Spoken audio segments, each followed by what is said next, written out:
Happy Monday, and welcome back to Wicked Wisdoms.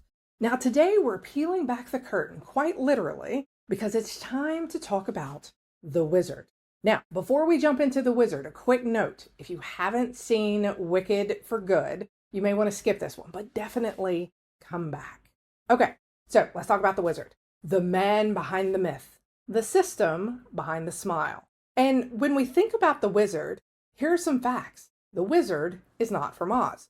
In fact, in Wicked Part 1, if you remember where Glinda and Elphaba are in Oz and they're watching the show where Idina Menzel and Kristen Chenoweth come out, the wizard is shown in mist and he's saying something, Omaha. He's actually saying Omaha because that's where he's from, is Nebraska. So the wizard is a foreigner. He's an outsider who somehow becomes the most powerful man in the land.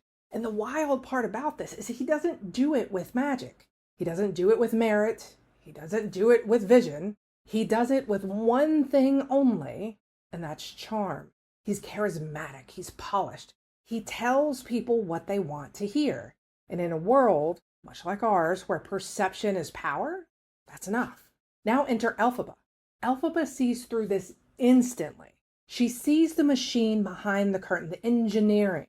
Now, while everyone else is dazzled by the fireworks and the fanfare, Elphaba is looking at the wiring.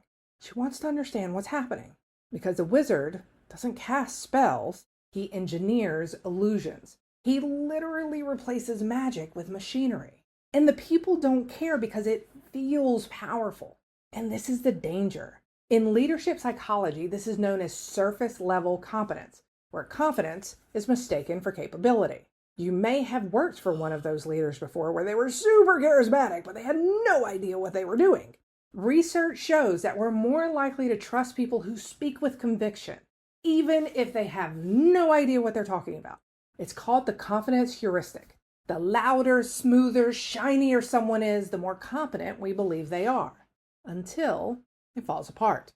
Now, the wizard's entire empire is built on that illusion, and when Elphaba shows up asking real questions, expecting real power, he panics. Because when a leader's authority is built on perception, truth is a threat. And so what does he do? He pivots.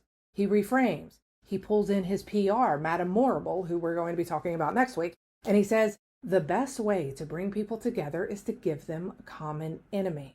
Now, this isn't just a line, it's strategy. This is scapegoating 101, and we have seen this throughout history when something major has gone wrong. When power feels shaky, you don't strengthen your foundation, you manufacture fear. You redirect people's discomfort towards someone else. And the wizard doesn't lead by courage or conviction, he leads by manipulating uncertainty. This is what social scientists call terror management theory. When people are afraid or uncertain, they cling to identity, tradition, and strong messaging from whoever seems to be in control. We see this happening across our society right now on a large scale. A lot of it you can see in the news. When we think about the news, is the news sharing really exciting, happy things? Or are they sharing really scary things? And are they engineering the headlines to induce fear? So again, people will follow whoever seems to be in control, even if that control is a light show and a booming voice. Now, the wizard says another line that hits really hard. Where I'm from, we believe all sorts of things that aren't true. We call it history. Now let that sink in, because that's not just a line about Oz, that's a line about us. Again, as a society, we're rethinking history and determining, are we going to put in books what we like, what makes us look good? Or are we going to put in books the reality? So when we think about all of this, we build whole systems, political, educational, and economic, on stories that feel good, even when they're wrong. That's why our history has been challenged so much.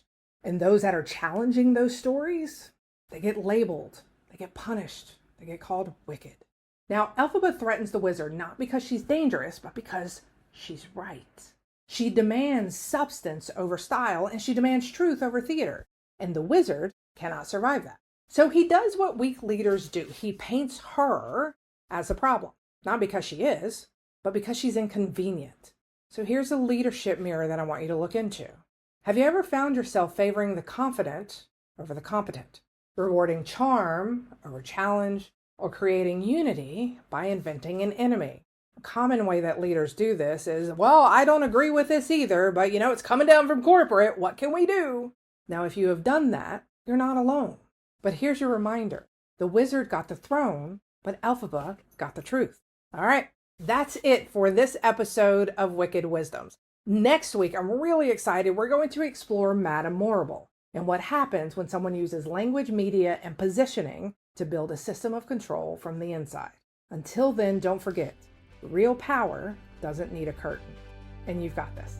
I'll see you next week.